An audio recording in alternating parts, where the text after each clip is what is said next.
ವಾಲ್ಮೀಕಿ ಅಭಿವೃದ್ಧಿ ನಿಗಮದ ಹಣ ದುರ್ಬಳಕೆ ಹಾಗೂ ಭ್ರಷ್ಟಾಚಾರ ಖಂಡಿಸಿ ರೋಣ ಪಟ್ಟಣದಲ್ಲಿ ಪ್ರತಿಭಟನೆ.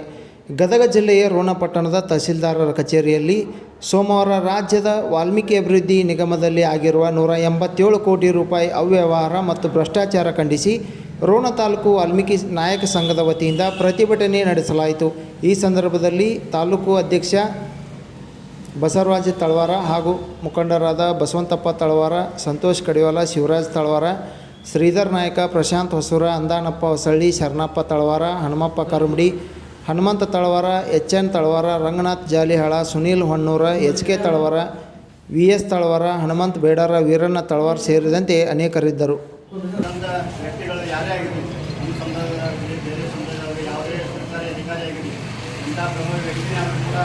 ಅವರು ಶೀಘ್ರ ಶಿಕ್ಷೆಗೆ ಗುರಿಪಡಿಸಿ ಈ ಒಂದು ಈಗಾಗಲೇ ಸುಮಾರು 57 ಕೋಟಿ ರೂಪಾಯಿ ನಿಗಮಕ್ಕೆ ಜಮಾ ಮಾಡಿದೆ ಅಂತಕ್ಕಂಥ ವರದಿಗಳನ್ನು ನಾವು ನೋಡಿದ್ದೇವೆ. ಅದು 187 ಕೋಟಿ ಹಗರಣ ಆಗಿದೆ ಅಂತ ವರದಿಯಾಗಿದೆ. ಅದು ಎಲ್ಲ ಒಂದು ಸರ್ಕಾರ ಕೂಡಲೇ ಹಣವನ್ನು ವಶಪಡಿಸಿಕೊಂಡು ನಮ್ಮ ನಿಗಮಕ್ಕೆ ಕೊಟ್ಟು ಇನ್ನೂ ಹೆಚ್ಚಿನ ಹಣವನ್ನು ಈಗ ನಿಗಮಕ್ಕೆ ಬಿಡುಗಡೆ ಮಾಡಿ ನಮ್ಮ ಜನಾಂಗಕ್ಕೆ, ಯಾಕಂದರೆ ನಮ್ಮದು ಹಿಂದುಳಿದ ಜನಾಂಗ, ಹಂಗಾಗಿ ಮೀಸಲಿಟ್ಟಕ್ಕಂಥ ಹಣ ಇದು ಪೋಲಾಗಿದ್ದು ಅತ್ಯಂತ ದುರ್ದೈವ ಸಂಗತಿ. ಯಾಕಂತಂದರೆ ಯಾವುದೇ ಸರ್ಕಾರ ಇದ್ದರೂ ಸಹ ಸಮಾಜ ಅನ್ನುವಂಥ ಒಂದು ಮಹತ್ವವಾದಂಥ ಇದು ಒಂದು ಸಮಾಜ ಒಂದು ಶಕ್ತಿ.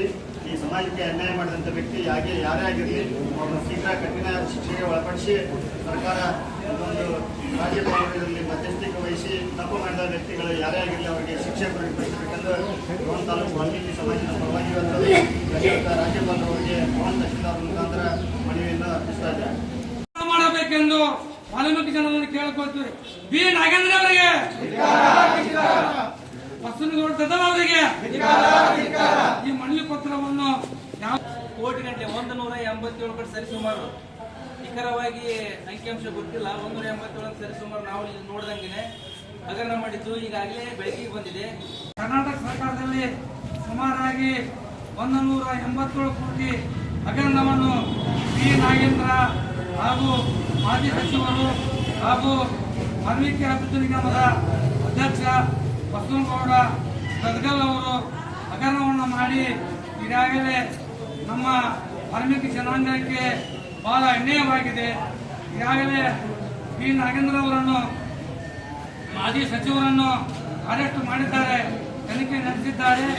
ಮುಂದಿನ ತೀರ್ಮಾನಗಳಲ್ಲಿ ವಾಲ್ಮೀಕಿ ಅಭಿವೃದ್ಧಿ ನಿಗಮ ಸುಗಮವಾಗಿ ಸಾಗಬೇಕು ಮತ್ತು ಬಸವನಗೌಡ ಗದಲನ್ನು ಈಗಾಗಲೇ ಅವರನ್ನು ಪರಿಶೀಲನೆ ಮಾಡಿದ್ದಾರೆ. ಯಾಕಪ್ಪ ಅಂದ್ರೆ ವಾಲ್ಮೀಕಿ ಅಭಿವೃದ್ಧಿ ನಿಗಮದಲ್ಲಿ ಬಹಳ ಭ್ರಷ್ಟಾಚಾರ ಆಗೈತಿ. ಯಾಕಂದ್ರೆ ಈ ನಮ್ಮ ಮಾಜಿ ಸಚಿವರು ನಾಗೇಂದ್ರವರನ್ನು ಈಗಾಗಲೇ ನಮ್ಮ ವಾಲ್ಮೀಕಿ ಜನಾಂಗದವರು ಕ್ಷೇತ್ರದಿಂದ ಆರಿಸಿ ಕಳಿಸಿದ್ದರಿಂದ ಅವರು ಈ ರೀತಿ ಮಾಡಬಾರದಾಗಿತ್ತು. ಅವರು ಇದೇ ರೀತಿ ಮಾಡಿದರೆ ನಮ್ಮ ವಾಲ್ಮೀಕಿ ಜನಾಂಗದವರು ಎಷ್ಟು ನಮ್ಮ ಅನ್ಯಾಯ ಅಂದ್ರೆ ಬಡತನದಲ್ಲಿ ಬೆಂದು ಬೆಳೆದು ವಾಲ್ಮೀಕಿ ಜನಾಂಗದವರಿಗೆ ಬಹಳ ಅನ್ಯಾಯ ಆಗೈತಿ.